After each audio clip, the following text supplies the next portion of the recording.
Nous n'allons pas lever nos mesures défensives tant que la RDC croit qu'il n'a pas des obligations. Telle est la déclaration de Paul Kagame dans une interview qu'il a accordée à Jeune Afrique. Bonjour, bonsoir. Je vous salue de partout où vous êtes en train de nous suivre.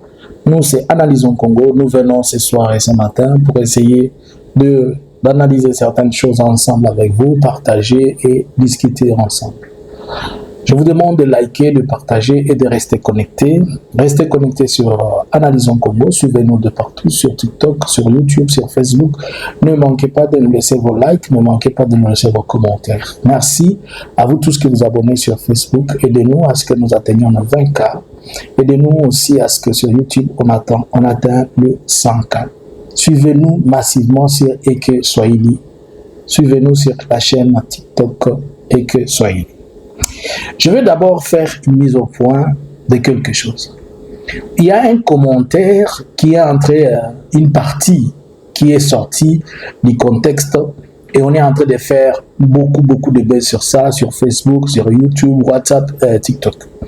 Qui dit, je vais prendre l'extrait d'un texte, il dit, certains disent que Fachi avait raison.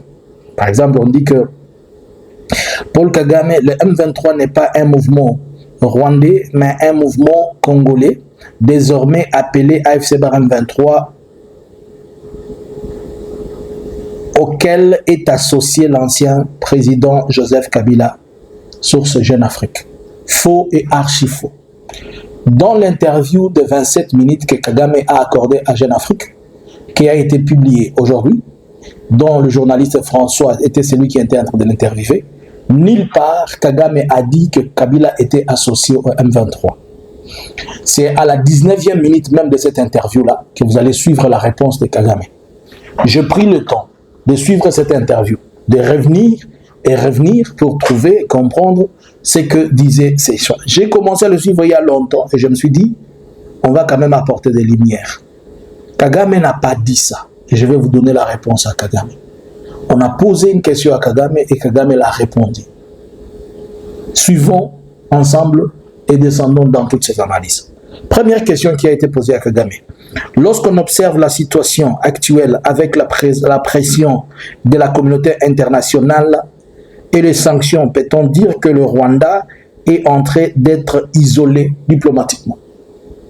Nous sommes en train de revenir sur les questions qu'on a posées, les réponses et nous faisons notre analyse. La réponse de Kagame est celle-ci.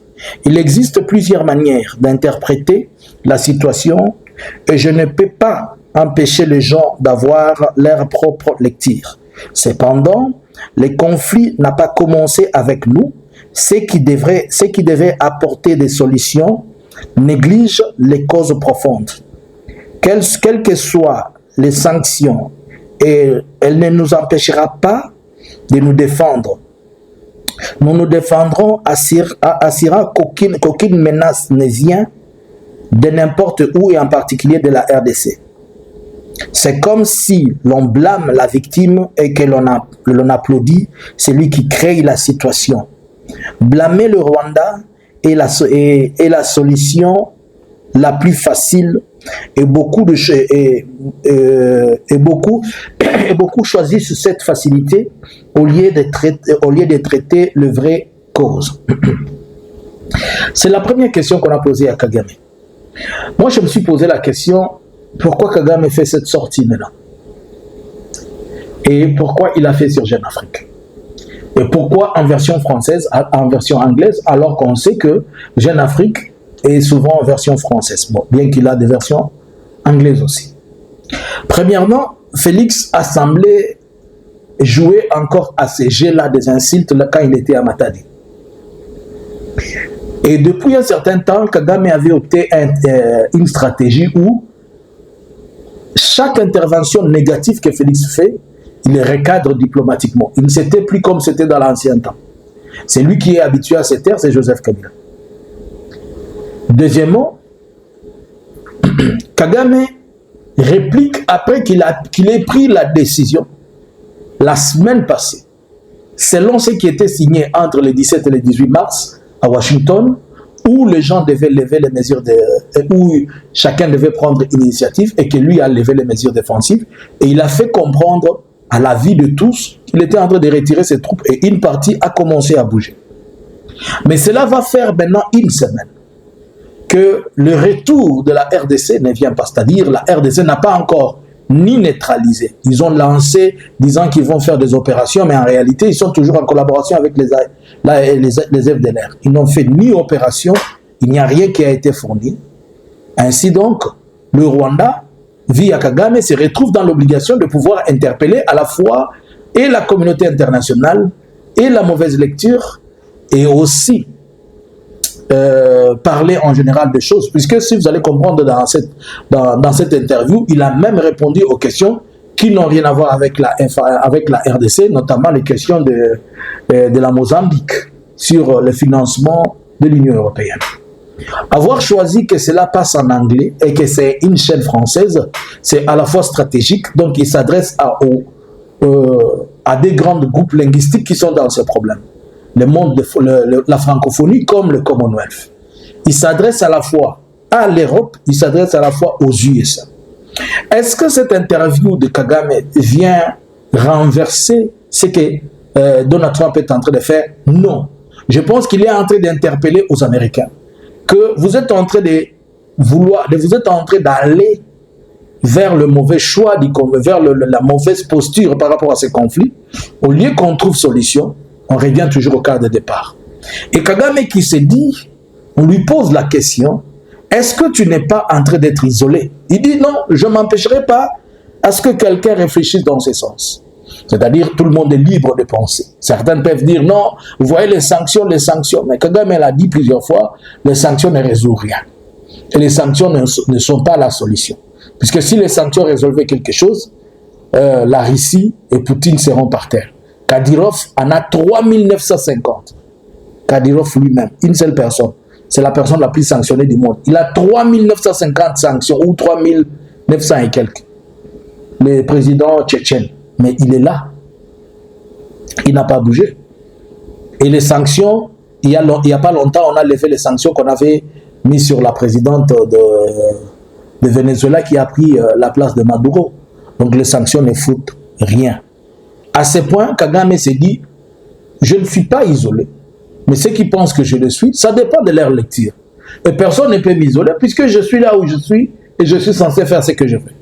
Vous savez qu'il y a des gens qui craignent beaucoup ces sanctions, et notamment la RDC, elle est trop peureuse de sanctions, comme si la RDC dépend totalement de la communauté internationale, surtout nos dirigeants. Et ça fait comprendre que la RDC n'a jamais été indépendante politiquement, ni économiquement, mais on a un semblant d'indépendance. La deuxième question qu'on pose à Kagame, lorsque les chefs d'état-major, lorsqu'on avait dit que vous devez vous retirer vos troupes d'Ouvira, est-ce que cela semblait être une obligation ou bien votre réaction, votre posture n'a pas été bonne? La réponse de Kagame est ceci. Pourquoi devrons-nous seulement retirer nos troupes du front d'Ouvira ou agir comme si c'est le Rwanda seulement qui avait des obligations et que la RDC n'avait pas des obligations? Mais là, il a expliqué que le problème, ce qui a conduit à la chute d'Ouvira, ce n'est pas ce que l'on a présenté 6 jours après la signature de l'accord de Washington. Ce qui a conduit à la chute d'Ouvira, il y avait déjà des conflits de guerre qui étaient en train de se passer dans la zone. Et c'est ce qui a conduit à la chute d'Ouvira. Il n'a pas accusé quelqu'un. Il n'a pas dit que le Burundi était dans les conflits. Il n'a pas dit la RDC. Il a parlé seulement des conflits qui étaient en train de partir. Pourquoi il a été au milieu? C'est pour éviter qu'il indexe certaines personnes et que certaines personnes ne prennent ces mots comme étant des accusations. Puisque une sortie qui n'est pas bonne pouvait, par exemple, le Rwanda, le Burundi, s'il avait accusé le Burundi pouvait appeler l'ambassadeur du Burundi du Rwanda au Bujumbura et à Gitega lui dire non, viens te justifier, qu'est-ce que ton gouvernement dit, ceci et cela. Et là encore, Kagame va encore une fois tirer les oreilles en disant ceci. Avant que Uvira ne tombe, nous avons plusieurs fois envoyé des informations aux Nations Unies, mais les Nations Unies ont semblé prendre parti et faire semblant de ce qui s'est passé. Et il continue. Il dit la prise d'Uvira, on lui dit la prise d'Uvira 6 jours après l'accord a été perçu comme étant une négligence au niveau international, au niveau des États-Unis. Et Kagame qui s'est dit, c'est une question de perception. C'est une question de perception. Et c'est là où il explique qu'avant la chute d'Ouvira, il y avait des problèmes. Donc, si vous avez perçu, si les gens ont perçu que c'était une négligence ou c'est leur manière de percevoir, on ne peut pas les refuser. Mais ce qui est vrai, c'est qu'il y avait des choses qui avaient conduit à ce qui est arrivé là-bas. Et notamment les Nations Unies en est témoin. On lui pose la question sur l'ambassadeur des États-Unis, de l'ambassadeur du Rwanda, qui avait dit qu'ils étaient en collaboration. Il collaborait avec l'AFC Barème 23. Et la réponse de Kagame dit, pour résoudre la question de la RDC, qui est une question multiforme, il faudrait plusieurs approches. L'approche politique, sécuritaire, économique et autres. Cependant, il n'y a pas de contradiction entre dire que nous collaborons avec l'AFC Barème 23 puisque nous partageons des problèmes communs. Et aussi, pour lui, il comprend que ces frontières sont maintenant bien protégées que lorsqu'ils étaient avant. Le journaliste lui pose la question, il dit, les Rwandais refusent-ils de retirer ces mesures défensives tant que les FDLR ne seront pas éliminés? Écoutez la réponse de Kagame. Ça, quelle logique? Il a d'abord dit, nous n'allons pas retirer, nous n'allons pas lever nos mesures défensives. Ça, Kagame a martelé. Nous n'allons pas lever nos mesures défensives. Et il se pose la question. Comment est-il possible que nous qui sommes agressés et que nous qui sommes menacés sécuritairement, mais c'est nous qu'on accuse de menacer les autres, et ceux-là qui nous menacent, on les laisse. Voilà pourquoi Kagame a dit, ne comptez pas et ne vous imaginez pas que je vais lever mes mesures défensives. C'est là la réponse qu'il a dit. Je ne vais pas lever mes mesures défensives tant que celui qui est de l'autre côté, il continue à se prendre, on continue à le laisser faire n'importe quoi. Et il continue à se prendre pour je ne sais qui. Voilà. Donc, Kagame vient nous informer que non bouging. En réalité, dans cette situation, la réponse à Kagame, elle est ce que nous aussi, moi, personnellement, j'ai observé. J'ai observé que vous allez remarquer que chaque fois que l'on dit il y a cessez-le-feu, c'est comme si le cessez-le-feu est signé pour l'AFC. C'est-à-dire Kinshasa aimerait que l'AFC n'avance pas, ne tire pas, mais que lui tire sur l'AFC, lui bombarde l'AFC et que l'AFC se taise. J'ai remarqué, vous allez remarquer, depuis qu'on a signé plusieurs cessez-le-feu, par exemple, quand il a fait celui d'Angola, c'est lui encore qui est venu les violer. Et ça a un peu atténué à cause de la mort de la Française. Donc c'est comme si quand ils vont signer les accords, en réalité, lui ne les signe pas, Félix. Pour lui, ce sont les autres qui signent. C'est-à-dire que s'il faut respecter quelque chose, c'est vous qui êtes dans l'obligation de respecter, lui n'est pas dans l'obligation de respecter. Voilà un peu la manière et la façon de réfléchir qui est en train d'amener Félix à ça. C'est pourquoi, pour lui, son ami a commencé, Kagame a commencé à lever les mesures défensives, mais lui, il reste là, il ne bouge pas. Lui ne va pas lever les mesures défensives, mais au moins, il va lui donner les FDLR. Mais est-ce qu'il les a? Il ne les a pas. Ainsi, donc, Kagame dit, je ne bouge pas. Vous avez fêté que la guerre, elle est partie, elle est finie, Kagame met les troupes. Il dit, ces troupes ne bougent pas, il reste là. Alors, on lui pose la question, mais le gouvernement congolais insiste sur ces choses. Et Kagame dit non, ce n'est pas le gouvernement congolais qui insiste. C'est nous qui avons besoin de la paix, c'est nous qui sommes en train de demander à ce que lui aussi s'applique. Donc Félix est en train de ne rien faire, mais il veut seulement que les autres fassent. C'est aussi dans cette même logique-là. Les gens ont combattu pour avoir Goma et Bukavu, le sang a coulé, mais lui vient seulement leur dire, oh, vous devez quitter, vous devez quitter.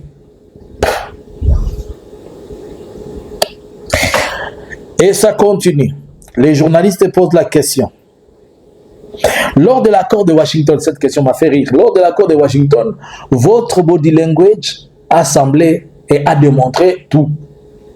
Kagame qui répond, il dit, mais je n'ai vu personne dans cette salle sourire. Et pourquoi moi j'allais rire? Le journaliste lui a même présenté une photo. C'était une façon pour Kagame de balayer cette question, mais d'une manière aussi sage.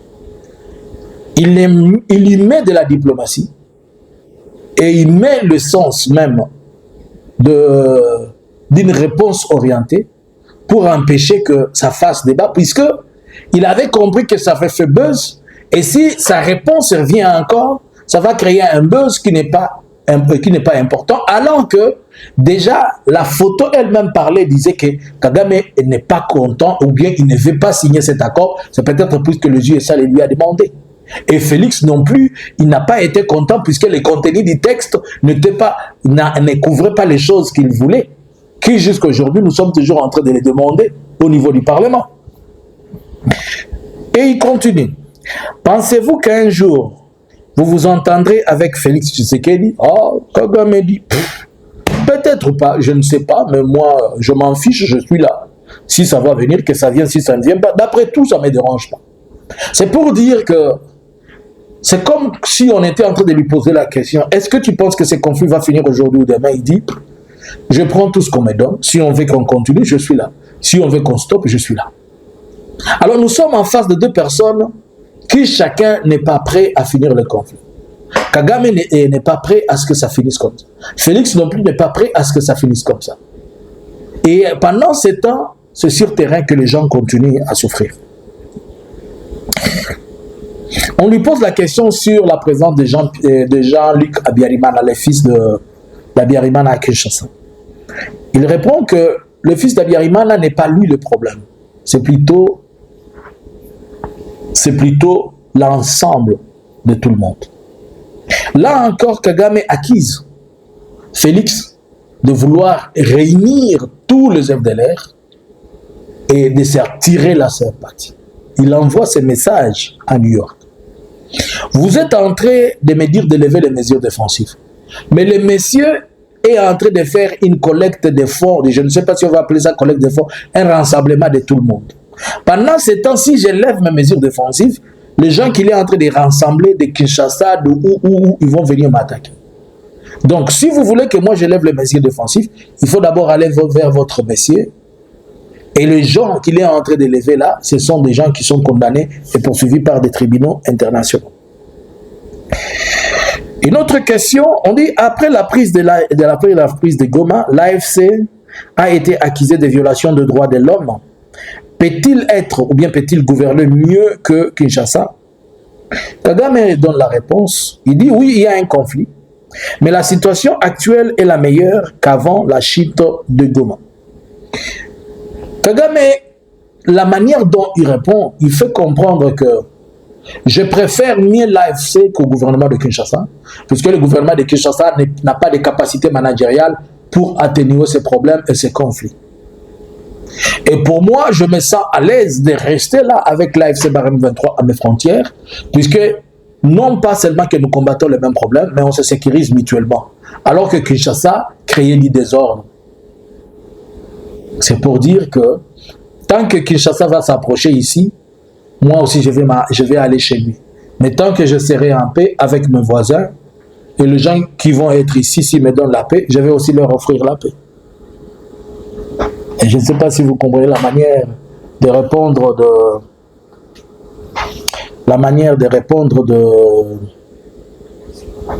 de ce grand Messie. On continue. Vos objectifs est de maintenir une zone sécuritaire jusqu'à ce que le changement d'attitude arrive. Kagame dit nous voulons une cohésion. Ce que nous voulons, c'est la cohésion. Nous voulons être en paix avec tous nos voisins, y compris la RDC. Pas que seulement en RDC, on accuse Félix d'être un homme qui ne veut pas la cohésion. Et même au niveau régional, Félix est reconnu comme étant un séparatiste.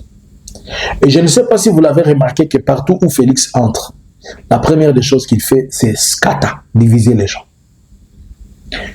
On l'a fait pénétrer dans l'EAC. Il a divisé l'EAC. Aujourd'hui, l'EAC est divisé à cause de Félix. Pourquoi? Puisqu'il a pris le président du Burundi et la Tanzanie, il les a amenés d'un côté et les autres sont restés de l'autre côté. Kabila l'a amené lui donner l'union sacrée et a demandé à ce que l'on fasse, qu'ils travaillent ensemble pour avoir une majorité. Il a coupé l'FCC, Il a fait ça de l'union sacrée. Aujourd'hui, c'est divisé. Il a retrouvé le pays uni. Il a déchiré le pays à moitié. Il a retrouvé tout le monde parlant d'un seul langage et étant assis sur un seul objectif de garder tous les 4 groupes linguistiques. Aujourd'hui, il a divisé les swahiliphones, les Bangala, les Bakongo au profit de lui-même. Donc, partout où Félix met ses pieds, il divise les gens. Partout où Félix juste met ses pieds, il divise. Je ne sais pas si c'est une autre dimension de ses capacités. La Bible nous dit qu'un royaume qui se combat contre elle-même ne fait que préparer sa propre ruine. Donc, il est en train de se ruiner en pensant qu'il est en train de ruiner les autres. On pose la question à Kagame, votre pays, le Rwanda, va-t-il devenir un hub régional? Et Kagame qui dit, nous l'avons toujours été dans l'économie, et ceci et cela. Et Kagame informe, il dit, est-ce que vous savez aussi que nous avons nos minéraux ici? Chose que mes frères congolais ne savent pas. Les Congolais pensent que seulement le Rwanda pille le minerai congolais. Ils ne savent pas que le Rwanda a aussi des minéraux chez lui. Mais Kagame ajoute, il dit, mais bien qu'il y a d'autres minéraux qui viennent, dont les origines sont peut-être, ne sont pas de chez nous, les origines sont à identifier, mais nous avons nos minéraux. Je l'ai toujours posé la question. Comment nous partageons le fleuve Congo avec le Congo-Brazza? Mais si on voit les gens du Congo-Brazza avoir le poisson, nous allons dire que c'est le poisson qui vient du fleuve de notre côté. C'est de la même manière avec le Rwanda. Nous partageons une frontière naturelle avec le Rwanda. D'abord le lac Kivu. Si vous acceptez qu'il y a des gaz méthane au Kivu, chez nous et au Rwanda, pourquoi est-il impossible que la même plaque tectonique, que la même terre qu'il y a chez nous, qu'il y a du coltan, qu'il y a des castérites, alors que c'est la même terre qui se prolonge jusqu'au Rwanda, que cette terre ne produise pas, que cette terre manque du coltan et du castérite au Rwanda? La quantité, c'est une autre chose. Mais au moins, ils ont les leurs. Et ça, nous devons le reconnaître, on ne peut pas les refuser. Na mitu ya bakongole bakanisaka na Rwanda minere za la hate. Bakosa abino. Na Rwanda baza pe na minere, mais eza ebele te lokolo ya biso. Et baza nango. Baza na minere, baza na coltan, baza na castérite, baza na orfla, baza na 3T wana. Et certains biloko ya terre rare, eza na Rwanda. Bakosa abino te na Rwanda pe ezali. Mais problème c'est que mutu ayebisi bino boye po na bino lokola, bachaki bino matière musu na mutu akomi Rwanda. Alors, concernant la présence de Joseph Kabila, la réponse de Kagame était celle-ci. Tout le monde qui veut de la paix en RDC, il est la bienvenue chez nous. Et Kabila qui a été plusieurs fois menacé, on a même ravi ses biens. Et s'il a choisi de venir combattre pour la cause de la paix, chez lui, comment est-ce que moi je vais lui priver la porte de passer par ici? C'est ce que Kagame a dit. Kagame n'a pas dit que Kabila était associé à l'AFC Barème 23. Ne suivez pas ces menteurs-là.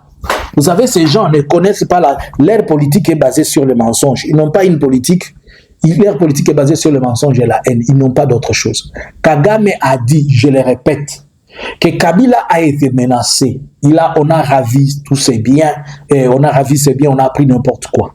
Mais il veut combattre pour la paix dans son pays. Il veut rentrer chez lui. Et que Kagame est prêt à collaborer avec tout le monde qui peut travailler dans le cadre de la paix. Et si le monsieur veut travailler dans le cadre de la paix, pourquoi va-t-il le refuser? Et il ajoute en disant que s'il veut passer pour aller chez lui, il n'est pas venu chez moi. Il veut passer chez lui pour aller continuer son combat. Quel est mon problème?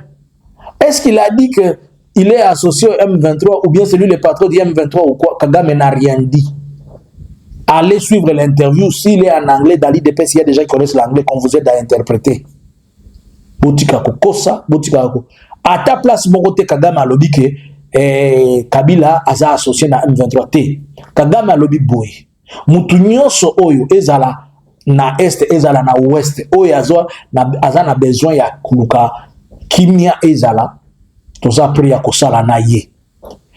Et Kabila babotola ke biloko na ye pe oyebi ndenge basana bazolanda ye po baboma ye. Soki a se décidé azonga na mboka na po akende kobunda po na kuluka kimia d'une manière ou d'une autre ezonga. Soki a leki awe pa na biso ngana koboyela ye po ya nini? nde yango Kagame alobaki. Kagame alobite que Kabila azali associé na M23 eza lokuta.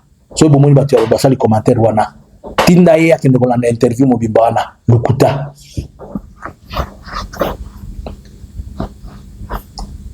Selon vous, est-ce que cette interview a un caractère purement neutralisant? Cette interview, selon vous, veut éliminer les traces ou apporte la clarté? Je pense que Kagame était en train à la fois d'apporter la clarté dans des choses et il s'adressait aussi beaucoup plus à Donald Trump pour qu'il comprenne la réalité de la situation, mais d'une manière aussi sage. Il s'adressait aussi à l'Union européenne. Lorsque, par exemple, on lui pose la question sur la Mozambique, Kagame a répondu en disant que l'Union européenne n'est pas celui qui nous avait invités à la Mozambique. Ils avaient été invités par le pays, la Mozambique. Et on ne sait même pas comment l'Union européenne est arrivée à donner ces 20 millions de dollars. Et Kagame a dit d'ailleurs c'est peu par rapport à ce que nous on fait. Il a dit on a presque 4500 personnes là-bas, les militaires comme les policiers. Nos dépenses sont plus que les 20 millions de dollars. Alors si le gouvernement, d'ailleurs et les 20 millions, ils disent que ce n'est pas à eux qu'on donne. Ils payent ça au gouvernement mozambicain. Et si le gouvernement mozambicain pense qu'il a fini avec l'histoire de la sécurité, il n'a plus besoin de ça, ok, ils vont plier bagages, ils vont partir. Mais moi je pense que dans cette histoire, plus tard nous allons comprendre qu'il y a la main de Félix derrière ça. Puisque Félix, partout où se trouve Kagame et Kabila, ils veulent le faire chier. Et la stratégie que Félix est en train de faire, c'est une stratégie qui coûtera trop cher à la RDC. Je vous explique. Il corrompt partout où Kagame part. Cet argent vient de la caisse de la République démocratique du Congo. Il corrompt partout où il pense que Kabila peut se retrouver. À millions et à milliards. Ça vient de la caisse. Et à la fin de la journée, les résultats ne sont pas bons. Les caisses restent vides. Et un jour, il va arriver à ce qu'il manque de quoi payer. Et quand il va manquer de quoi payer, ces hommes-là vont se tourner contre lui. Donc c'est tout à fait facile qu'il aille menacer, qu'il aille corrompre certains députés, certains politiciens mozambicains, pour sortir le Rwanda. On peut sortir le Rwanda de la Mozambique, mais il faudrait le remplacer.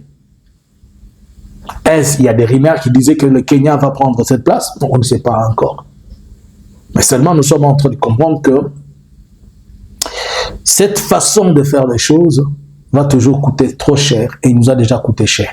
Puisque là maintenant, on manque souvent l'argent pour payer les fonctionnaires, on manque ceci, on manque cela. Alors, je ne sais pas pour vous, comment vous pensez. Moi, je crois que Kagame parlait directement à certaines personnalités qui sont dans le gouvernement des USA et au niveau international, et il répondait à la folie de certaines personnes et il faisait une mise à jour de plusieurs choses. Il démontre facilement que vous qui êtes à Kinshasa, si vous voulez venir combattre pour la paix, la porte est ouverte. Il appelle tout le monde. Et que ma camion se retombe bien. Que pensez-vous? À vous les claviers. Bonjour, bonsoir. Analysins Congo subscribers.